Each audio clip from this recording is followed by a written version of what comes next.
Right. So, I wonder if we should wait a couple minutes or if we should go ahead.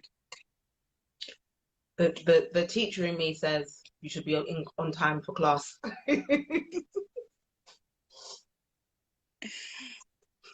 Okay. Well, since it's the teacher's interview today, we'll just go ahead. Martha is gonna let us know a bit about herself and how she is a badass at prioritizing herself and how she can help you do the same, right? Yeah, that's exactly what we're going to talk about. I'm all about self-actualization. Definitely. Say, you know what? Wait, before you even say a bit more about that, wait, can you just introduce yourself to everyone and, just briefing about, your name, who you are, what you do? Okay, yeah. So I'm Martha de Costa-Sherwood, and currently I'm a business consultant and a transformational coach. My background, my career profession was in education, and we'll find out more about that throughout the interview today. And yeah, and so I've been in kind of the personal professional development field, first with children, then with the teachers, and now kind of moving into the business industry as well as working with professionals. It's a little bit about me. Cool. So what do you prefer? Do you prefer working with adults or children? Oh, hmm. Oh, that's a good question. Well, I'm not gonna lie. I did 2 months, 3 months of homeschooling, and I was about to kill myself. No, no. Do you know? I do. I think I prefer working with children. I miss being in schools. I really do. I miss my kids, as I say. And then yeah, I really do enjoy working with them. They're so funny, and even though sometimes they can be a little bit rude, it's the honesty that they're coming out with truth. They're bringing truth, and it's beautiful to see their development. So yeah, I suppose that teacher at the secondary level through and through. Okay. So, well, I want you to go a little bit more in about yourself. So, can you tell us a bit about your background, as in where you grew up, etc.? Yeah, gotta tell you all about me. So born and raised in the heart of Peckham on the North Peckham estate, which at the time and when I was one of the most notorious council estates, I didn't actually know that. I didn't grow up under that guise. I only found out it was this terrible place that no one liked when my dinner lady was slating it. I was really hurt because I really loved my upbringing. And I suppose looking back on it, I now see all the signs, but when you're a kid, you don't see those things. So I now remember seeing, oh yeah, the police did come around quite a bit, and oh yeah, the taxi drivers wouldn't stop. But when you were a child, you don't necessarily put those things together. So I think my council estate upbringing, one of the things that I noticed was we were very community driven. So my family's quite community anyway, bringing people in, but the estate was like that.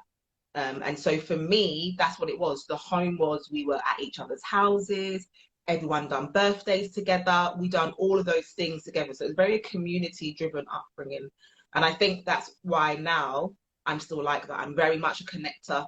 I'm very much about bringing people together because that was my foundation. That was my foundation. And it's a big part of me. Like Peckham, like I tell everybody that I'm from Peckham. I'm not ashamed of it. I'm proud. Because there's good and bad in everything, and I had a good experience. So I'm from Peckham. Okay, it's all right. We look, South London leads. Look, Yeah. I'm biased, so okay. Um, so why did you become a teacher? Because I So heard you talking about community and stuff like that. Why did you feel you became a teacher? I think there's a loads of different points when I was younger that kind of put me in that area. So one of the biggest things was in our community, we were constantly saying the system's failing us. So if the system's failing us, the system's failing our children, the system's doing this, the system's doing that. And as a kid, I just thought, well, if the system and all this is a problem, there's no point us complaining about it. We need to go into the system and fix it. We can't expect the people that are holding us down or the people that are failing us to automatically now stop failing us. So one of the biggest reasons was that I just kind of thought, well, if it's a problem, then we need to get into it and do it. And then naturally, as I went on going through that process of saying, yeah, this is what I want to do, it just became kind of apparent that I was quite naturally gifted in that area. So I was always the person helping people. At university, it was very, very, very kind of clear. I was the person who would get everybody together, particularly those boys. Boys are terrible at university. Like, they would just be last minute forgetting about, I'll be reminding them that they had an assignment. I'd had like little study groups together, breaking it down. And so while sometimes it was like a little bit, okay, Martha, you're being bossy, on the other side of it, everybody was just like, yeah, Martha, you need to be a teacher. So that's what you need to do. So those two things kind of was the reason that I went into it. And it's quite interesting actually, because at the end of school, can you believe I wanted to be a primary school teacher. I left school wanting to be a primary school teacher. However, little Martha that she was, being bad in school, I didn't get my science GCSE. So, and at a primary level, you need maths, English, and your science GCSE. So I was like, okay, well, I'm just never going to be a teacher. I was literally like, because I'm never going back to school. You know, I was just like very anti-school. I was like, no, I'm never going back. I'm never going to be doing any of that stuff. Story of my life, because I was top set everything. I was top set maths. I was top set English. I was top set science. So I'm that classic child that's too smart for their own good. That was me. And then, so as I said, being in that university experience, I was like, okay, no, I really got to do this. And so in my first year of uni, I was doing my first year of uni, and I went back and done my science GCSE.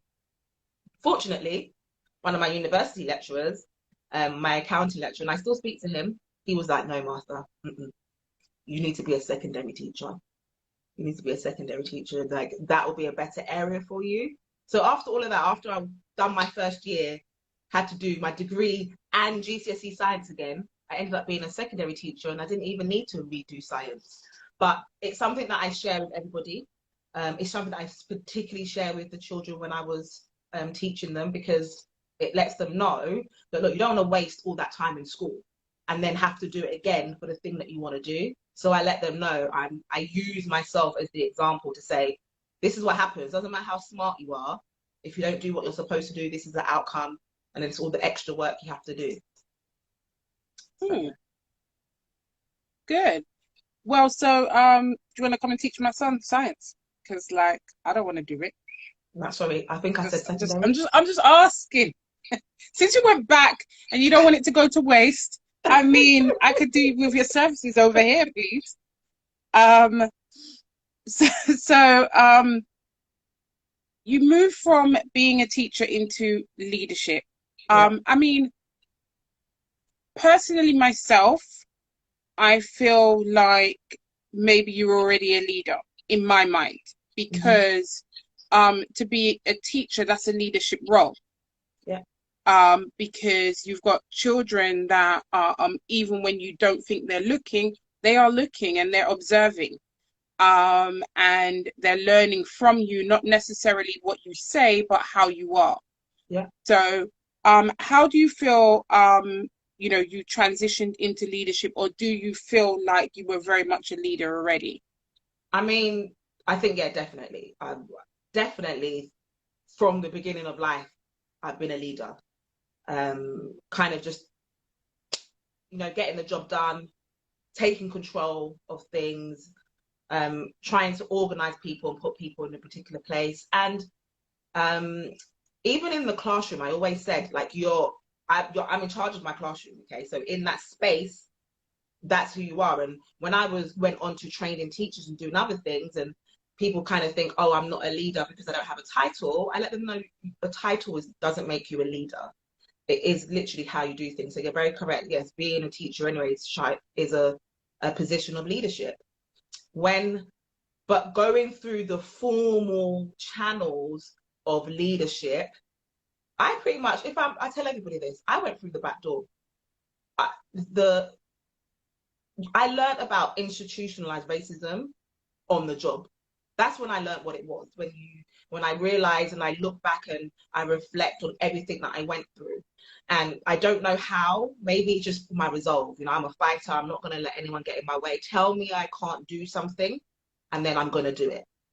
So all of those kind of nuances and those kind of covert barriers meant that what I decided was, okay, so no one's going to give me this experience directly. They're not going to give me this job directly.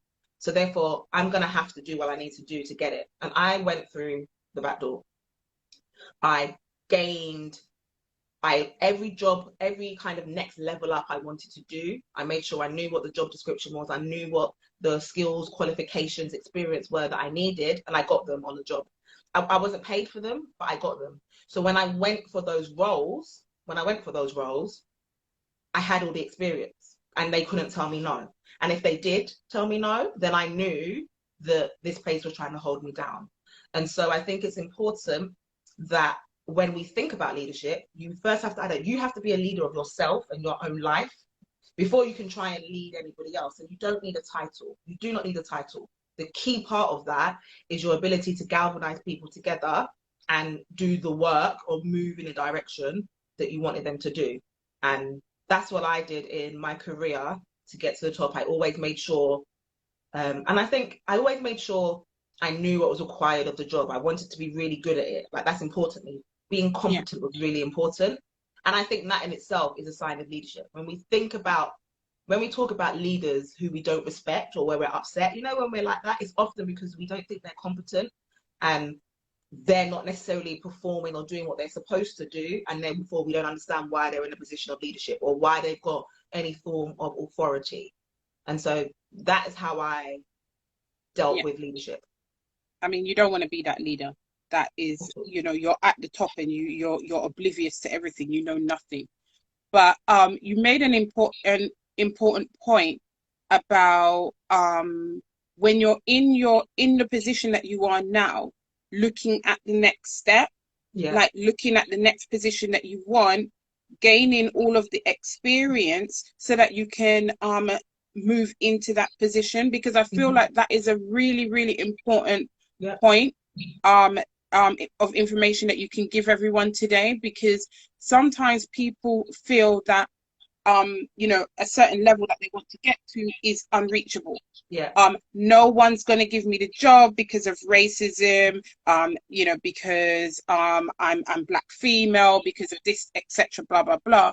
But you're wasting so much time thinking about why they won't give you the job or why you can't get it, rather than working on how I'm going to get it, what information do I need to know, how I'm going to get there. So I think that was like a really important point that you just made,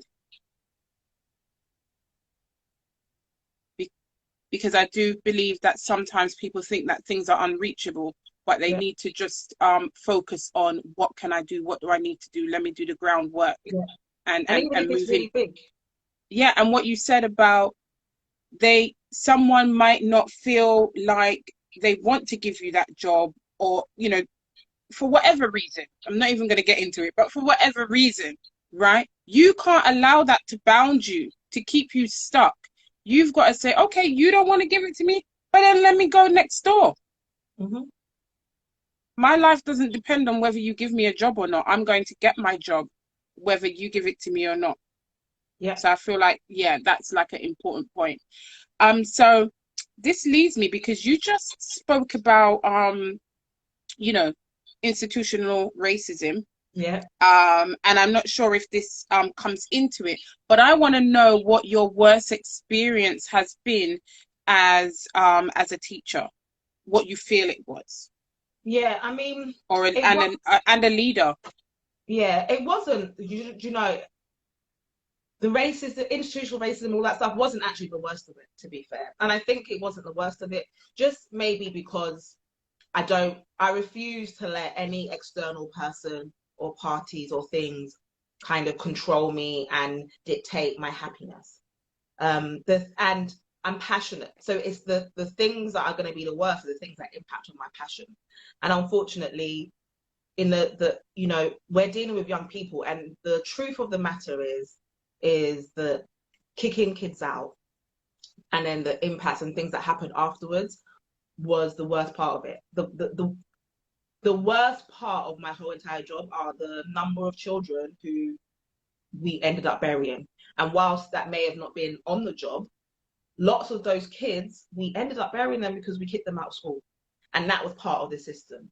So the worst part of it is that feeling of, I went in the system because we said where the system's failing us. And you're not really a superhero. So me, one, I can't fix the whole entire system, but you feel like, you feel a little bit helpless and that you can't do anything about it. And that's what I'm really passionate about. So that was the worst part of it. That just being not able to kind of, no matter how much, and I suppose there were a lot that you did prevent because you're in it, but just still the ones that fall through are the ones that impact on you the most. Okay. Yeah, and I mean I can hear that because I watched a documentary recently about men in prison, and a lot of them, one of the things that they said was a downward spiral for them was when they were kicked out of expelled from school. And sometimes put into proof schools or not have anywhere to go. But yeah, so I can hear how you mean, but at the same time, you as one person, there's only so much you can do. Definitely. And you're in a system, unfortunately. So who would you say has influenced you into the badass woman that you are now, today, as Martha? Who influenced you? I'd say the greatest influencer in my life is my dad. Everything you love and hate about me is because of my dad. 100%. My dad was the person, from the very beginning, who let me know I can do and have whatever I wanted. So that's how I was raised. I'm the only girl, so fair enough. I mean, not that he didn't do that for everybody, but I had that. I'm my daddy's only girl. I'm my brother's only sisters. Even currently, my nieces and nephews, most of my brother's partners don't have sisters, so I'm still their only aunties, and I work under that. But yeah, my dad that gave me nothing but love. We didn't have loads of money. We come from very humble beginnings, and unfortunately, my mum passed away when I was 12. So my dad was left looking after me and my younger brother, who was 8 at the time. So we didn't have loads of money, and there was lots of things that I had to do. So when I think back and I talk back to my upbringing and my child, it's not about money. It's about the fact that it's the things that my dad did. It's the fact that I always knew I was loved. There was no point in life that I didn't know I was loved, and that gives you a foundation, because often we search for this from other people, and so I didn't have to search from it for other people. My dad done amazing things, such as when I was at uni and I was still working, every single weekend I had to come home. My dad picked me up. He drove to university. Yes, I was still in kind of London, so I was at Roehampton. He drove and picked me up, and he drove and dropped me back for the whole year and a half that I was working. That's what my dad did.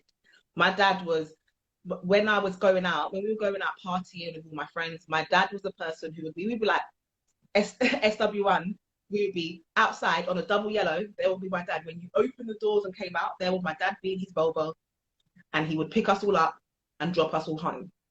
And so all of those, you will hear me say loads of Caribbean sayings and phrases, because we're brought up on Proverbs, and all of them come from my dad. So the woman that I am is because of my dad, 100%. And we have that. I grew in a manner of, I don't really care about what people think. My purpose, a part of fulfilling my purpose, was always about making my dad proud. That's how I feel. So I know I've succeeded and I've done well if I made my dad proud. And so those times where I'd hear him say, oh yeah, my daughter, she got this degree, or my daughter's a teacher, or my daughter's off doing that. That made me so happy. And then so it makes you wanna do well. It makes you wanna do better. It makes you feel like, I'm sorry, no, and I'm gonna add, okay, my dad is his birthday on the 2nd of August. He's 81. My dad came to this country with as other people did, part of that kind of, he was just after the kind of Windrush period. But my dad has got a dent in his head from an attack, a racist attack. My dad was part of the groups who would support and walk Black people to work so that they could get to work. So, and he did all of that so that his children, they were doing that and under the hope that his kids could go through the system and go through life okay. So I feel like I cannot let anybody else stop me for all of the sacrifice that he did.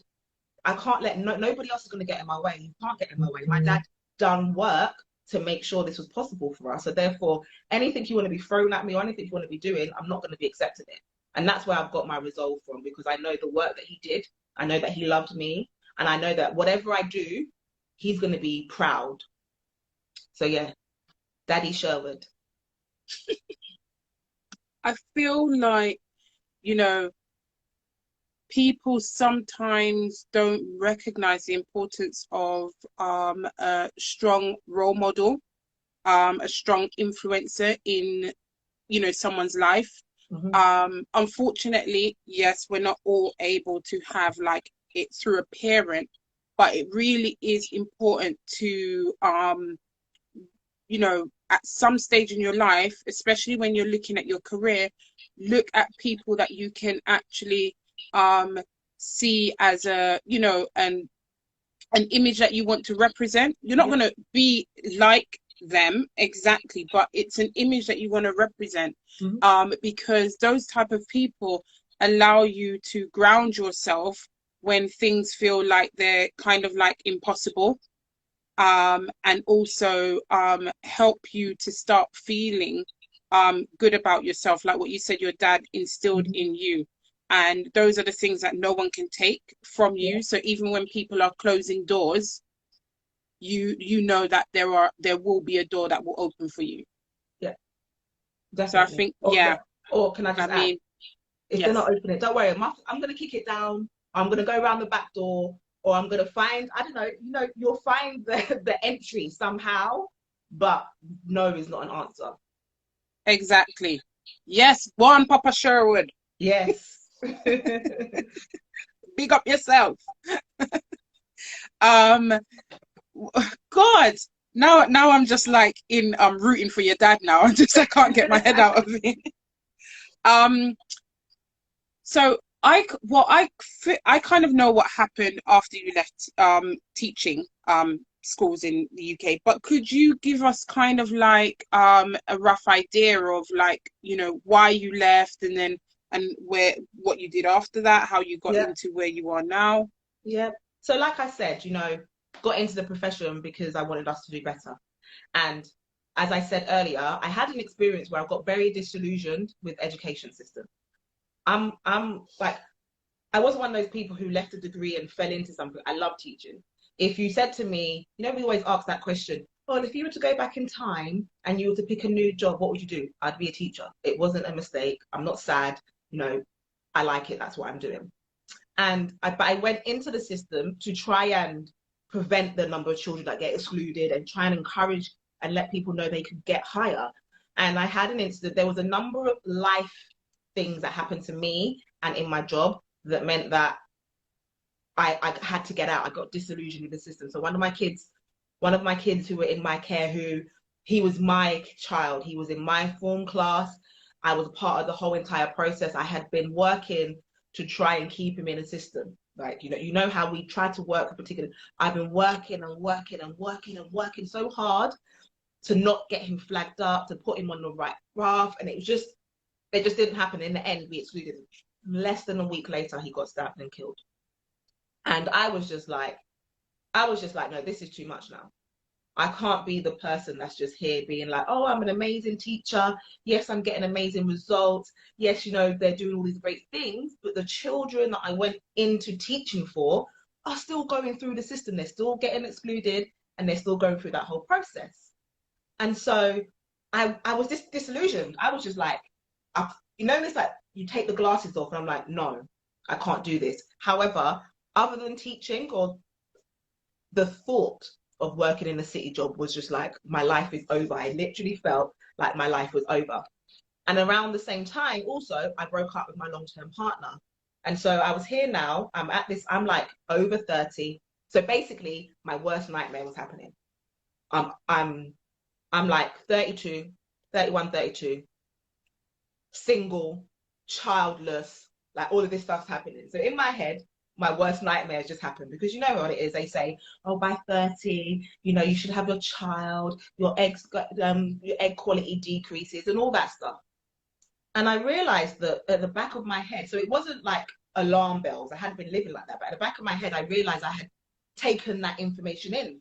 So when all that happened, I was just like, wow. And I literally felt like I needed to escape. I needed to get away. I needed to get out. It was just like everything was so much. It was like, it was even too much just being in the country. So I looked for jobs. And at the same time, a job came. I looked for jobs in Africa, Ghana, Nigeria. My friends were Ghanaian. My friends were Nigerian. I had been to both countries. They were very similar to the Caribbean. So I looked for jobs in those places. And the Nigeria job came up first. I went for the interview, and I'm not going to lie, listen, I killed that interview. I killed that. I put my suit on. You know, I was ready. I was prepared. I went in there and I smashed that interview. And I knew, I said to myself, I smashed it so much and I knew it that I went to school and I handed in my resignation. From the interview, I went to school, handed in my resignation, emailed my head teacher, and I went to one of my best friend's house and I told her what I'd done. And she was like, Martha, what do you mean?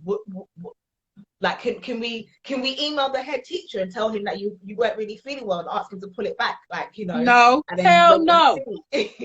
So she was just like, no. But I was just like, no, I knew I smashed it. And I said, there is no way I haven't got this job. The only way I do not have this job is if someone's got like 20 years experience on me. That there was no way I haven't got the job. That is how I was. So 2 weeks later, or less than that actually, about a week later, phone call comes in and it's about the job.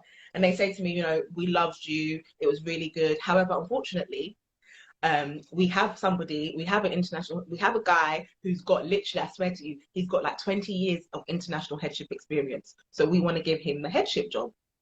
So didn't I tell you there was no one else that was taking this job from me? But they said, but we loved you so much that the director said he wants you. And what he's going to do, we're opening a new school. So you can be the vice principal. You can train alongside, you know, this experienced head teacher. And then in January, when we open the school, you can go over there. And that was how I ended up with my first headship in Nigeria. And then from that whole experience onwards, from that point moving forward, I said, whatever it is you want to do, you have to have that conviction. You have to have that belief. Like, I interviewed as though I was a head teacher, the job.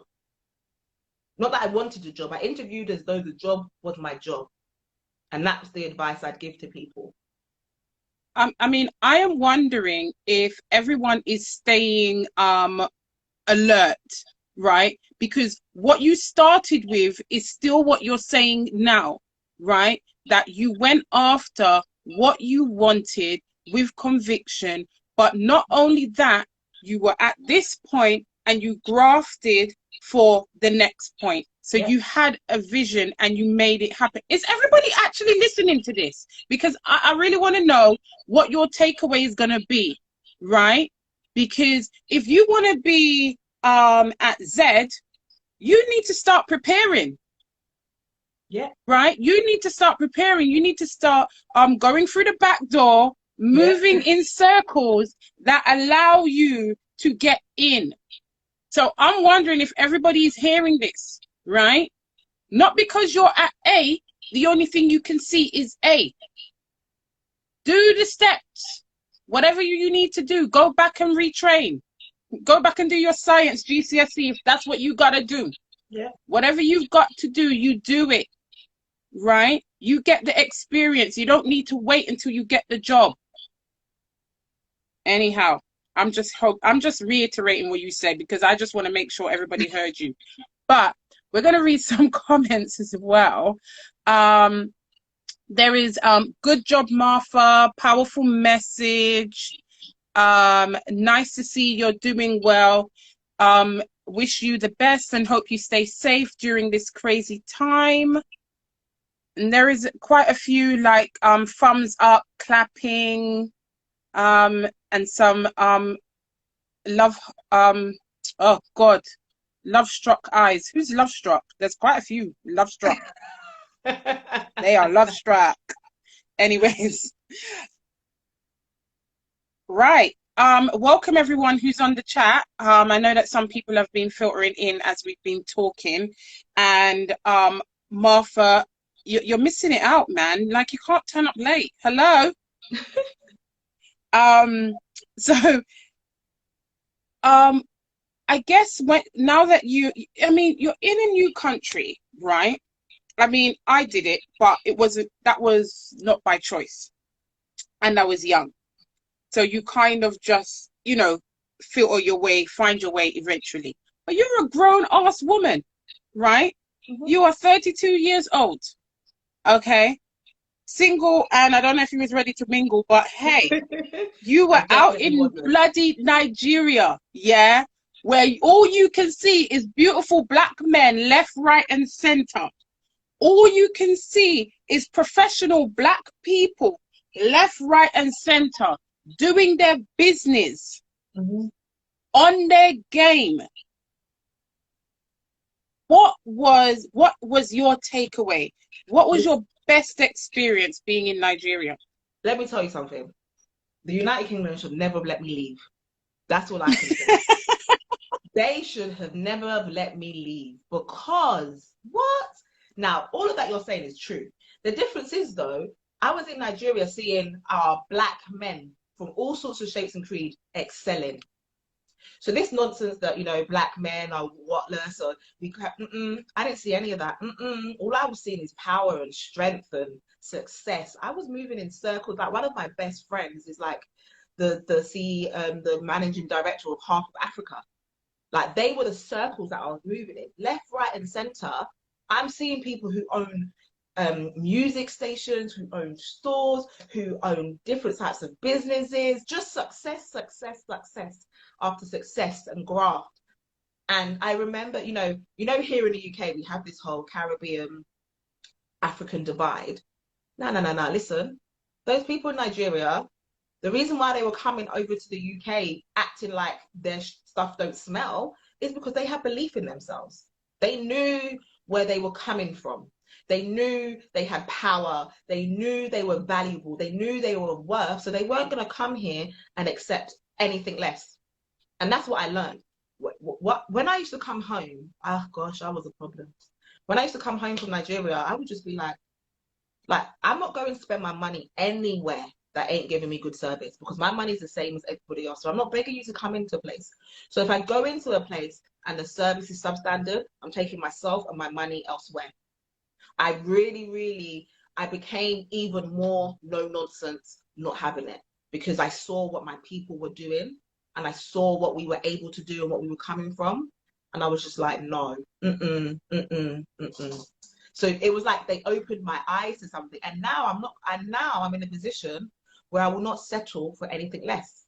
And that's one of the reasons why when I finished my stint and I came back to the UK, I couldn't go back into the system. I literally said, I cannot go back into the system. I said to people, do you know what it's like? My analogy is, it's like this is what it's like. You've been in the fire, okay? You've been in the fire and you've got all the scars and you've got all the burns of being in the fire.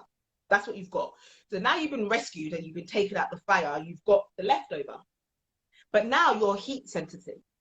Anytime you go near heat, you feel it more so than a normal person, because you know you've got the scars and you've got everything left over. So coming back in, I was just like, no, I can't. Like, I, I can't. I haven't. I've Look, got no tolerance, no patience for the covert discrimination. I'm calling it out, and I'm not accepting it. And I just knew that I wasn't going to survive in that system, and I had to do my own. you know what? I feel like if people, um, especially Black people, if we don't know who we are and what we've come from, like you even started it with your dad coming here, what he did, what he's sacrificed. Like if we don't know where we're coming from, right? The fact that we are kings and queens in our own right, we're born into it, right? It's such a crying shame because you see the difference of how people operate in their own Black countries to how we are here. I was in, right, I'll tell you this really quickly, 1 minute. I was in H&M, when was it? Whenever, last week. And you know, I don't know what happened, but this white lady must have she swore at this Nigerian woman, right? I just heard the woman turn around and she went, I'm not gonna do an accent because I'm not mocking no one, right? She did it, she just turned around and she said, "Do you know who I am? Mm-hmm. Are you crazy? Are you mad that you think you can speak to me like this?" She said, "You are an animal and I am a queen from a king. You cannot speak to me the way that you spoke to me, so you better move yourself." I was just like, what? Like she literally, she was not having a bar of it. Mm-hmm. She said, "You must be mad. You don't know who I am, but I'm here to tell you, right? You think you can talk to all these people here like that, but not me." Yeah. And the lady just had to walk off. Yeah. And that's I it. was like, I was clapping silently. But anyways, we won't digress because we've got like about 20 minutes. No, yeah, 20 minutes. And I still want to know about, you know, being a transformational coach Mm-hmm. because you hear business coach, life coach, all the coaches in the world that you can think about, right? Yeah. But what is a transformational coach? You see, so the key thing is about a transformational coach. It's about unlocking the ability to achieve real lasting change. That's why it's you transform. It's kind of, it's like a butterfly, yeah. So caterpillar to a butterfly. That is literally what happens with transformational coaching. There's a real permanent, long lasting change. And when I learned about coaching and I found out it was very much about what I kind of do, I I looked at what's the areas, what happened, what have people been saying, what was I trying to achieve? And for me, it was about that change. It was about taking people from whether it was a toxic environment, often it's we're self, right? So whether it's a toxic environment, whether it's limiting beliefs, whatever situations or things that we're in, you need to you need to move away from them totally, not half, not 1 foot in and 1 foot out. You need a full 360, full change. That's what happened with me, and I had realized that that was the kind of impact I was having on people. So when I was talking to them and people come back and say to me, "Oh, Martha, like I've not been the same since you told me that thing. It's just been going around in my head and it's not been the same." And so for me, that's what it was. And don't get me wrong, I struggled, not struggled, but I thought of it for a while to think, am I being a bit cliched? Because there's a lot of people out there. But every time I was looking for the word that explained what I did, transformation was the one that explained it the most. And that's what it is for me. And it's transformation because, like I said, I'm no nonsense. Nobody, my friends don't come to me with, cry stuff. No, I mean, because no. And the clients and people that I work with, they're often in some real deep places in terms of they have exasperated, because remember we were talking about it earlier, we're very good at lying to ourselves. So they've done the lying to themselves, they've done the lying to their friends, they've gone and sought all the help elsewhere, they've done all of these things, but because they're lying ultimately overall, they're not really dealing with the real issue, because a lot of that time, that deep issue pulls at our core personalities or our beliefs or our principles, right? It really touches something there that's not right. And often people are too afraid of talking to people because you don't want them to cry, or you don't want to be upset, or you don't want them to get hurt. So we don't push, you don't go that extra mile. Where me, I'm pushing you. We're going to sit up in this room, and I'm going to sit there and I'm going to pose the question, and I'm going to sit here and sip my tea and wait for you in the silence. And we're going to be uncomfortable together, but we're going to address the thing that you need to address in order to make the change. And that's what you need. You need somebody who is not too close. So emotionally, like a parent, like a parent, sometimes, they don't all, sometimes they overdo it with their children because you love them so much. Whereas, I've experienced that as a teacher. I'd be like, who are you talking to like that? And the parents would be like, oh my gosh, he would never do that if it was me. So that's what you need. And I'm that person. I'm that person who's able to push your boundaries, push you further enough in a supportive manner, but push you where other people are not going to push you. And then once you've pushed, listen, once you've seen it, you can't unsee it. Once you've seen I it, you mean, can't unsee it. And so it doesn't matter what they do. Sometimes I'll see the change in the session, and it's not right there and then that they address it, but it'll be later on. They'll be like, you know what, Mark? I couldn't sleep.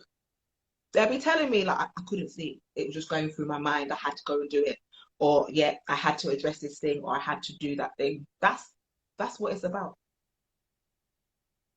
so do you your service, Mm-hmm. how would you describe it? Because I feel that you were saying, oh, you didn't want to, wondering if you were cliche and stuff like that. From what I know of you, there is nothing cliche about you. So it feels like your service is actually quite unique, because you are like dealing with the problem at the root. You're not going around the houses, you're not tiptoeing, you're being quite direct. Yeah. And you talked about honesty. And I think it's a key ingredient when working with clients, Yeah. because as you said, they can get all the yeses from their family, Yeah. etc., and they're not budging, they're not Yeah. moving, they're just repeating the same cycle. So what would you say is unique about your service? See, so a little, yeah. See, the unique thing about me is that there's two things. I'm saying I have a mantra, right? So it's high expectations, okay? No excuses. So no excuses, high expectations, because that's it. So I genuinely believe everybody can be fabulous. I don't Mm. have any of this limiting belief on anyone. Genuinely, I believe you can be, do, and have whatever you want. I believe it. Honestly, no excuses. Forget all the excuses, just hold you down. They're all the reasons why you can't do what you want to do. But I'm no nonsense, just results. None of the nonsense. Forget all of that nonsense. Yes, okay, it's okay. Be upset, cry it out, do all that stuff. But what is it that we need to do to get the results? And the combination of all of that is what makes me different. Authenticity is important. So the Martha that you see here now is the Martha. Like this Martha that's talking to you now is the Martha that my kids see. So the secondary school children see this Martha. The business clients see this Martha. The corporate clients see this Martha. The personal clients see this Martha. I bring my whole self, my authentic self, to everything that I do. So if you're listening to me, you've seen me do work and you've done anything and it resonates with you, then work with me. But if anything I say or do grates on you and you kind of think, no, she's too much, or no, she's this, then don't bother coming to me. Don't bother, because we won't work. We will not connect, because I am certainly not going to change myself to suit you. And I don't want you to change yourself to suit me or anybody else. And so once we've got that solid, there's no judgment. you're not better than me. I'm not worse than you. There's no good. It's not bad. There's none of that. There's no judgment. Once we're in that place and we're just saying, we just need to sort out and deal with whatever it is you need to deal with, then we can lose all that stuff, right? We lose all the nonsense. What does someone say? What does someone think? What's all that? We get rid of all of that stuff and we focus on the job at hand. What is it that we need to do? I don't care. You made a terrible mistake, and yes, it was a stupid mistake. You should have known better. But what are we going to do? Are you going to beat yourself up about it forever and not fix it and just stay in the mess? Or you're just going to hold your hands up? I made a mistake. It was silly, and we're going to fix it and move on. And that's what I deal with. That's exactly what I deal with. Good. Well, see, I'm hoping everybody knows, right, that if you want a no nonsense coach, if you want to transform your life, then you need to go and see Martha. I mean, like, what are you waiting for? I hope you DM her, slide right in after this interview and book a bloody session, man. What would you say are your key values as a coach, as Martha, as an individual, as a friend, as family, auntie? What would you say is your key values? I like to believe that they come through. I'm very principle bound, and so for me, authenticity is the number one value, because I think that underlines everything. Okay, being real recognizes real. Okay, being that authenticity. If you're authentic, then everything else comes with that, right? You're honest, you're open, you're sincere, you're all of those things. So I think it encompasses quite a lot. So for me, authenticity is very, very important, and I want other people to be like that. And then with that comes a level of loyalty. Like, loyalty is important. That's how I work on that basis of loyalty. I'm real, and the more real you are, my friends are there, then you're the person that I'm going to be loyal to. That's what I'm going to work on. And then I guess the other part of that is purpose. I think all of that is, there's a purpose. I think there's something bigger than us out here. I think we're amazing human beings. I think people are amazing. And we all have a unique purpose. We're all here for a reason. And your life is in sync and things are okay when you're walking down the path you are supposed to walk down. When you're doing that, doesn't mean it's going to be easy all the way. But when you're following and you're doing your purpose, then everything else is okay. And so those values are the things that I try to emulate, but also the things I want for other people, right? So like I said, I think what is it that you want to do in life? What's your purpose? What's your passion?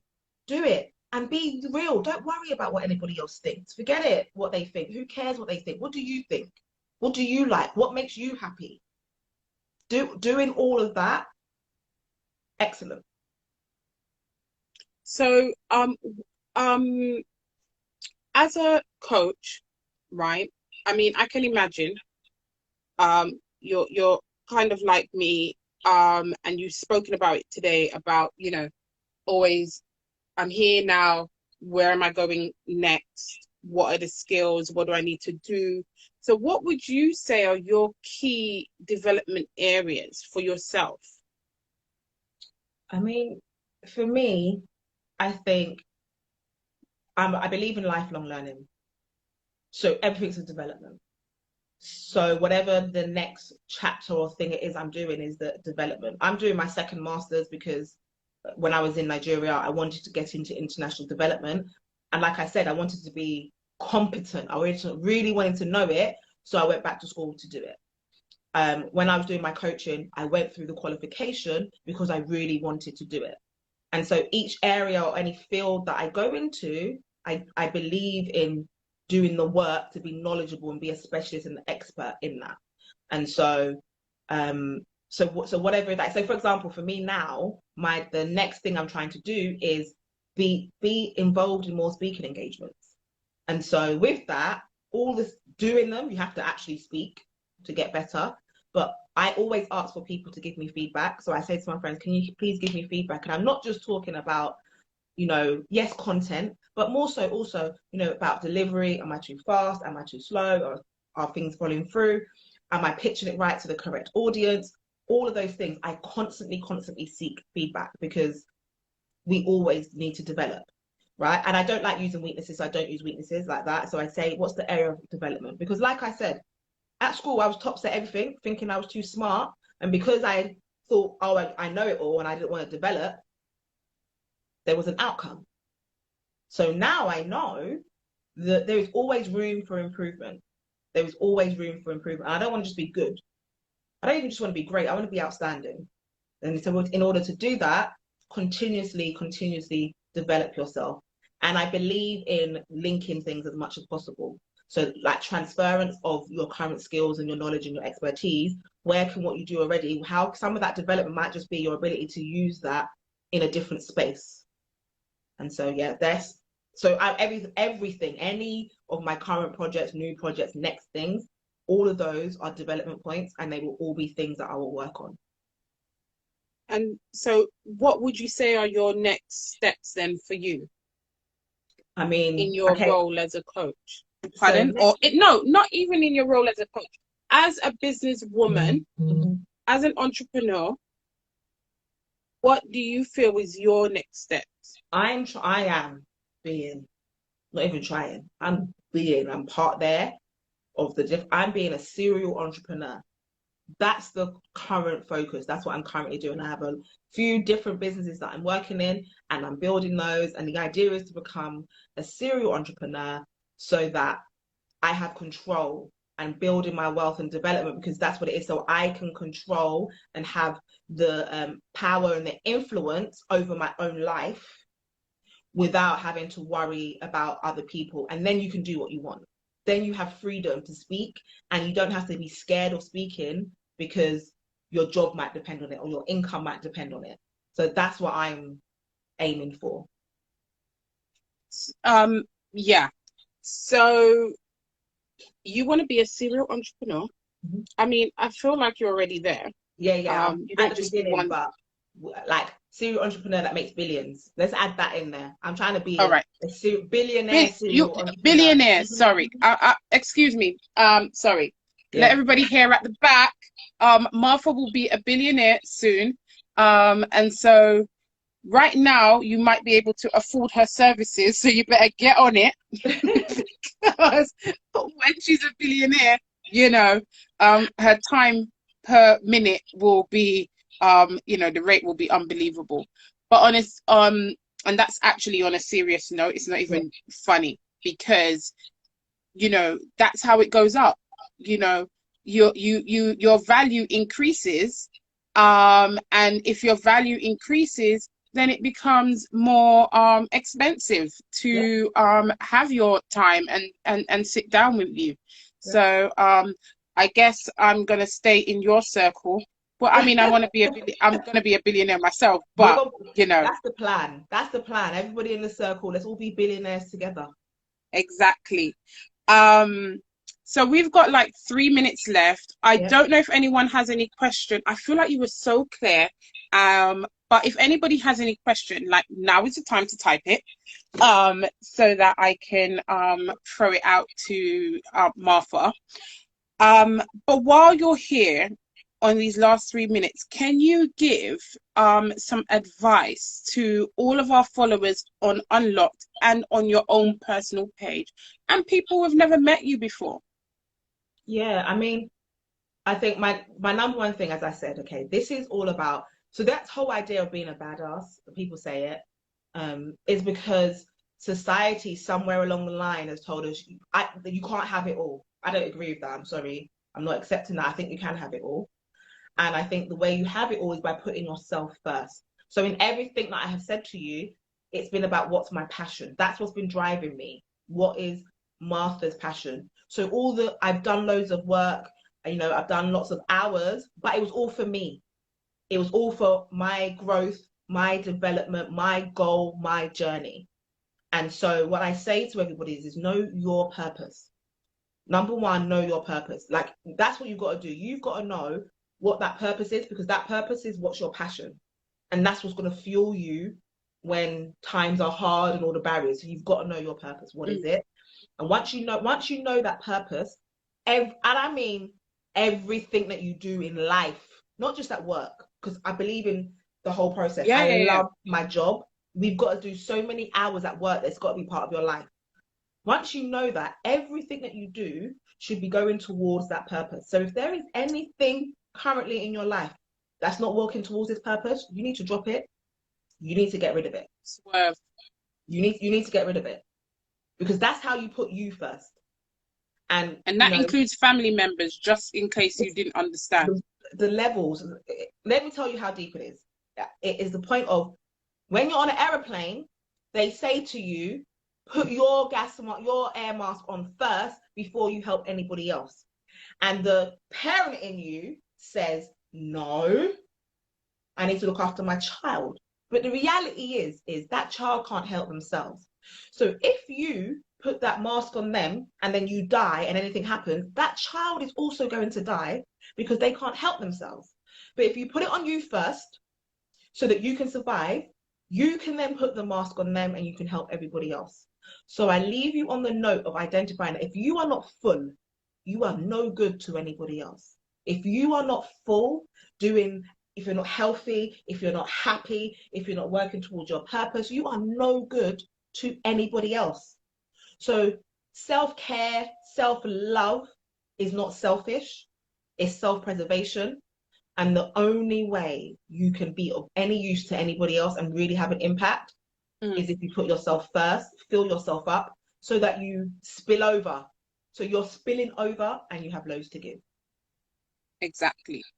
I mean, I never understand it. This half empty cup, half full cup, or whatever it is that they're talking about. Just fill your cup, right? Because what good are you to anyone with half a cup? Not at all. Definitely not good enough for yourself. Like, come on, fill your cup up. Yeah. Let it overflow. Yeah, so So, that's my advice. I hope you've taken from all of the key things in this. When you are full, you can rock in anything else. And like you said, need any support with it, and you're genuinely wanting some change, real change, and you're fed up of lying to yourself, then I'm the girl for you. right. So, I'm hoping everybody took notes, because we don't want to hear any excuses on Unlocked or on our own separate individual pages. Martha has been like really clear about her journey and the fact that she has put in a lot of work to get to where she is, and that she recognizes that this is a lifelong commitment, and that it's not just about putting in the hours today and not putting in the hours tomorrow, right? Your journey is a lifelong commitment. Yeah. So thank you, Martha. Thank you. It was great. So when are we going to see each other again? 2 weeks. Yeah. 2 weeks. And we will let you know about the topic. We've got some interesting things happening. And I suppose we might also do a little survey to see what people want. So Cool. watch this space. Yeah. Watch the space. So we're going to see you later. Bye. Bye.